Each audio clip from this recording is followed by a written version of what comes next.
Meu povo, tá todo mundo pedindo para eu gravar vídeo falando sobre essa situação envolvendo os Estados Unidos, o Iraque e o Irã e o que é que isso pode causar na geopolítica mundial, se existe um risco de acontecer uma terceira guerra mundial. Eu vou dizer para vocês aqui se eu acho que pode ou não ter uma terceira guerra mundial. Eu anotei muita coisa porque como é um tema extremamente complexo, a gente precisa entender os motivos que levaram o Trump a atacar o Soleimani, né, lá no Iraque, e também a gente tentar entender o que seria o que a gente chama dentro da ciência política de hard power, que é a força militar que os americanos têm tentado colocar em prática há muito tempo, na verdade têm colocado em prática há muito tempo, em especial no Oriente Médio, e toda vez que tem qualquer tipo de questão envolvendo petróleo ou algum tipo de riqueza nesses territórios, sempre se inventa uma teoria de conspiração para ter algum tipo de invasão que culmine em uma guerra. Aconteceu assim, por exemplo, com o Iraque, que o George W. Bush tinha certeza que o Saddam Hussein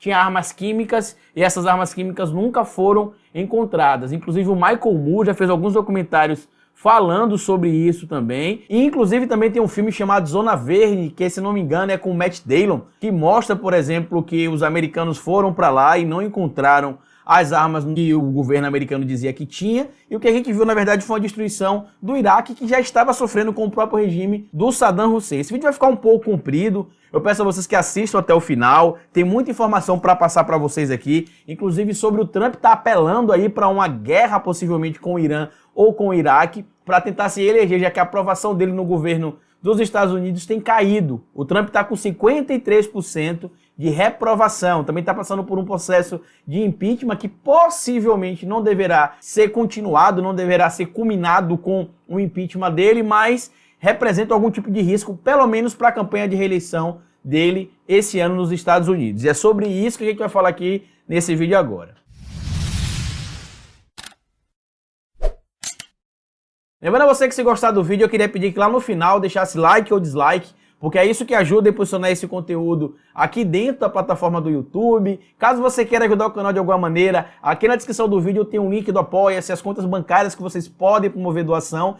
E também tem um site da nossa loja, que é esse aqui, ó, lojadohistoriador.com, que vocês podem adquirir camisas como essa aqui do Se Aveste Não, por apenas R$ 39,90. Ajuda o canal a se manter ativo, me ajuda a me manter estudando também, já que é com esse dinheiro que eu pago a faculdade. E a gente vai continuar produzindo conteúdos para vocês independente todos os dias. Pois bem, meu povo, muita gente me mandou mensagem no Instagram, no próprio comentário também do YouTube pedindo para eu falar sobre essa situação envolvendo aí o atentado ou o ataque, alguns enxergam como atentado, outros como ataque lá do governo americano contra o Qassem Soleimani, né, que é tido como número 2 lá no Irã, extremamente respeitado pelos iranianos. Lá ele é conhecido por combater o Estado Islâmico, por combater a Al-Qaeda e por combater também o Saddam Hussein na década de 80 e início da década de 90 também. Ele também é uma figura polêmica porque apesar de ele combater grupos terroristas, ele também tem possivelmente um elo com grupos terroristas. A acusação dos norte-americanos, e se vocês pesquisarem na internet, vocês vão ver que existem milícias que supostamente seriam apoiadas por ele, né? Ele era o general da Guarda Revolucionária lá do Irã e acabou sendo assassinado, né, morto pelo governo norte-americano nessa última semana agora em um ataque norte-americano ao aeroporto lá em Bagdá. E a alegação dos norte-americanos é que esse ataque aconteceu como resposta pelo ataque também que tinha acontecido em Bagdá na embaixada americana. Eu vou falar aqui um pouco sobre o Qassem Soleimani primeiro, para depois a gente partir pro Trump e explicar tudo para vocês, né? Mas apesar disso, como eu já disse, ele tem possivelmente estreitos laços aí sim com grupos terroristas ou milícias terroristas aí. Os Estados Unidos, inclusive, apontava ele como um indivíduo que fazia o elo entre grupos anti-americanos. Ele também estava envolvido lá junto com Bashar al-Assad, né, apoiando o Assad naquelas lutas que teve lá na Síria, por exemplo. E outra coisa interessante que a gente tem de falar sobre essa situação é que o Donald Trump está desesperado. A gente sabe que ele está passando por um processo de impeachment aí e que possivelmente não irá culminar com a sua saída, né? A não ser que a população americana continue demonstrando em pesquisas a sua insatisfação com o Donald Trump, que atualmente, segundo pesquisas que foram feitas recentemente, chega a ser 53% de reprovação dos norte-americanos em relação ao modo de Trump de governar. Não é um número tão elevado, né, já que 47% apoia o modo dele governar, mas é um número a se preocupar, já que o Trump quer ser candidato à presidência da República, de novo à reeleição no ano de 2020. O que acabou acontecendo nessa situação toda aí, tá? No dia 31 de dezembro, aconteceu um atentado lá na Embaixada dos Estados Unidos em Bagdá. E segundo consta algumas informações aí, o atentado foi um protesto justamente por conta de ações que os Estados Unidos já estavam tomando lá no próprio território iraquiano, justamente com essa alegação de que iria combater isso ou combater aquilo. O Trump quer tirar o foco do impeachment, né, por conta dessa situação que ele tá com a corda no pescoço. Várias autoridades que fizeram ou fazem parte do governo Trump já confirmaram a situação envolvendo o caso aí de possivelmente influência norte-americana lá na Ucrânia para que investigasse o adversário político do Donald Trump, e ele está apelando agora, na minha opinião, para o patriotismo. Como vocês sabem, os norte-americanos são extremamente patriotas, né? Então ele quer tentar resgatar o espírito do America Great Again nessa situação agora de uma nova guerra. Por quê, Carlito? Porque os Estados Unidos, eles colocam em prática, nesse momento que a gente está vendo aqui, uma coisa que dentro da ciência política a gente chama de hard power, né? Quando a nação, além de tentar impor a sua ideologia através da cultura, através da política, através da influência, ela também utiliza a força militar. E a gente sabe que os americanos são hoje, se não a maior força bélica do mundo, já que a China está crescendo muito e a Rússia também tem um poderio bélico muito grande. Se não for a maior, é uma das maiores forças bélicas do mundo. Então eles estão tentando colocar em prática aí, né, a sua ideologia, através do hard power, a sua ideologia, a força militar para impor os seus interesses. Uma coisa que me deixa muito preocupado nessa situação envolvendo o Trump é que, assim como acontece aqui no Brasil com o Bolsonaro, grupos de mídia nos Estados Unidos apoiam o Trump e tentam justificar esse ataque aí. Não que eu ache, tá? Só para ficar bem claro aqui, que eu acho que o Soleimani seja um santo, não é isso. O que eu aprendi dentro do curso de Ciência Política, que inclusive nesse sábado agora, quando vocês estarão vendo esse vídeo, eu estarei fazendo a minha última prova, é que a diplomacia tem de existir, em especial, entre as grandes nações do mundo. A gente sabe que os Estados Unidos ainda exercem muita influência no mundo, mesmo tendo um presidente bosta, como é o caso do Donald Trump, e ele precisa ter cuidado com essas situações. Primeiro que ele cria essas guerras aí para tentar criar uma popularidade para si, os jovens americanos vão para a guerra, muitos morrem, né, enquanto o Trump está lá, basicamente assistindo de camarote o que está acontecendo, e no final das contas não se comprova o que eles alegavam. Outra coisa que a gente precisa ressaltar aqui nesse vídeo também é que o Irã é a quarta maior reserva de petróleo do mundo. Mais uma vez, algum tipo de nação aí relacionada com o petróleo e que os americanos tentam invadir. Acontece isso, por exemplo, com a Venezuela aqui do nosso lado, aconteceu isso com o Iraque, Afeganistão e está acontecendo agora, por exemplo, lá com o Irã. Uma coisa bem interessante de se falar também é que o Donald Trump ataca essas nações aí, né? Ataca o território inimigo e às vezes tem cidadãos americanos lá, o que eles fazem? O governo norte-americano recomenda que todos os americanos saiam do país. Aí vai fazer o quê? Porque os atentados que possivelmente irão surgir a partir de agora não vai ser contra o Donald Trump. Vai ser contra o povo norte-americano. O que o Donald Trump fez agora com essa situação do Iraque foi colocar os norte-americanos na linha de fogo de uma guerra pessoal dele. Ele decidiu criar a própria guerra dele agora.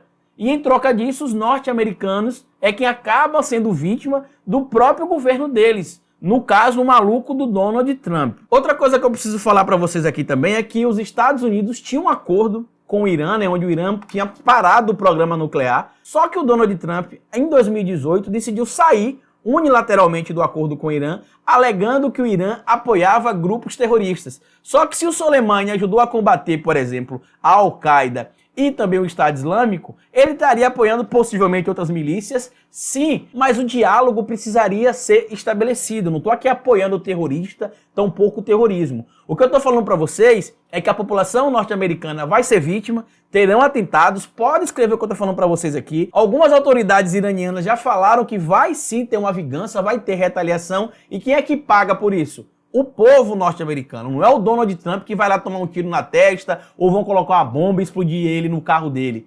Quem vai pagar com isso é o povo americano, que vai pagar com o próprio sangue. E esse acordo, inclusive, que o Donald Trump acabou saindo aí por livre e espontânea vontade dele, colocou de novo aí um risco, digamos assim, entre o Irã e outros países do mundo, em especial os Estados Unidos, que vem trocando farpas há muito tempo, não só com o Irã, mas também com a Coreia do Norte. O Kim Jong-un fez o Donald Trump de otário. Todo mundo também achou que teria uma terceira guerra mundial, quando o Kim Jong-un teve aquelas provocações com o Donald Trump, que o Donald Trump tinha um botão vermelho para apertar, que o Kim Jong-un tinha uma bomba para soltar. Enfim, na minha opinião, categoricamente o governo Trump vai alegar que são bases terroristas que existiam no Irã, no Iraque, e que esses indivíduos apoiavam o terrorismo. O Mike Pompeo na TV disse que ele representava, o Soleimani representava uma ameaça aos Estados Unidos, mas não explicou qual tipo de ameaça representava. E na minha humilde opinião aqui, o que está sendo colocado em prática aí pelos Estados Unidos diante do mundo inteiro aí é o seu hard power. Eles estão mandando um recado para o mundo que eles são poderosos. Não só na sua ideologia, não só na sua maneira de governar, mas também belicamente, que eles podem invadir. Inclusive eu estava lendo aqui agora há pouco que, se eu não me engano, 3.000 soldados norte-americanos já foram encaminhados lá para o Oriente Médio. É o que eu acabei de falar no início do vídeo. Jovens vão para a guerra, morrem por causa de um interesse de um presidente maluco, que é o caso, por exemplo, do Donald Trump. Carlito, terá a Terceira Guerra Mundial? Pouco provável. Eu não acredito que deva ter a Terceira Guerra Mundial, mas eu acredito sim que acontecerão alguns atentados terroristas, ou nos Estados Unidos mesmo, já que a gente sabe que existem células terroristas no mundo inteiro, ou no próprio Oriente Médio, em regiões onde se tenha populações norte-americanas. Inclusive no filme O Reino, quem já assistiu aí, por exemplo, dá para você entender mais ou menos o que eu estou falando. Os Estados Unidos é uma nação grande, é uma nação importante, porém com um presidente pequeno, e que está levando o mundo, possivelmente, para uma desordem não só política, social e econômica, mas quem sabe até mesmo humanitária, já que isso pode gerar uma crise lá no Irã. O Irã não consegue crescer com a exploração do seu petróleo, apesar de ter a 4ª maior reserva de petróleo do mundo, porque sofre sanções norte-americanas, e isso explica muita coisa também sobre alguns países que acabam não se desenvolvendo. Acontece a mesma coisa, por exemplo, com Cuba também, mas eu queria deixar claro aqui que eu não estou defendendo o Irã e também não estou defendendo Qassem Soleimani. O que eu estou falando aqui é que uma nação do tamanho dos Estados Unidos precisa aprender a resolver as coisas de acordo com a diplomacia. Simples assim, tá? No mais, eu queria pedir a vocês que deixassem aqui embaixo o comentário sobre o que é que vocês acham aí. Queria mandar um abraço para minha amiga Mara, né, que ficou preocupada se teria aí a Terceira Guerra Mundial. Eu não sei se terá a Terceira Guerra Mundial, Mara, né, mas eu acredito que pelas circunstâncias que a gente está vendo aí, não acontecerá, até porque a Rússia já deu a sua opinião criticando, dizendo que o que os Estados Unidos fez não é correto, é uma covardia. A China está pedindo calma, então a gente sabe que alguns países ainda irão tentar resolver essa situação através da diplomacia, já que o papel dos Estados Unidos como o grande líder mundial corre risco na mão do governo do Donald Trump. Pode ter sim uma alteração, pode não ser agora a curto prazo, mas pode ter sim uma alteração dessa liderança mundial aí para a mão da China ou até mesmo, quem sabe, da própria Rússia em um período muito breve, tá bom? No mais, eu queria pedir a vocês que deixassem aqui embaixo sua opinião. Se você gostou desse vídeo, como eu sempre digo aqui no final, já sabe o que faz. Compartilha, curta, se inscreva no canal e lembre-se, cabeça vazia é oficina para Donald Trump e para Bolsonaro. Fica assistindo os vídeos aí porque eu já fui.